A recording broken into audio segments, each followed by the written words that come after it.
Una vacanza tanto sognata, a lungo pianificata, che si è trasformata in tragedia per un 17enne di Padova e i suoi amici a Corfù.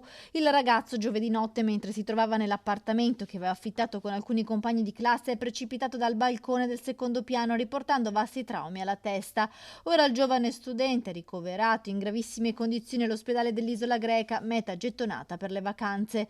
I genitori sono arrivati pochi giorni fa per stare accanto al figlio, sperando in un miglioramento. Nel frattempo le autorità greche stanno indagando sull'accaduto, che al momento resta avvolto dal mistero. Sembra che a dare l'allarme siano stati gli amici, ma non è chiaro se il 17enne fosse solo sul balcone. A quanto pare il ragazzo, mentre gli amici si stavano preparando all'interno, era uscito sul balcone. Sembra si sia sporto per salutare delle ragazze, perdendo l'equilibrio e precipitando. Ricostruzioni che al momento non trovano conferme. Le indagini sono avvolte nel massimo riservo e anche al padre, noto avvocato padovano, non vengono fornite informazioni sulla dinamica dell'incidente. Quel che è certo è che il 17enne ha riportato un trauma cerebrale grave e le prossime ore sono cruciali per l'andamento del suo quadro clinico. Lo studente, che frequenta il liceo classico a Padova, era in vacanza con gli amici. Sabato sarebbe dovuto rientrare a casa.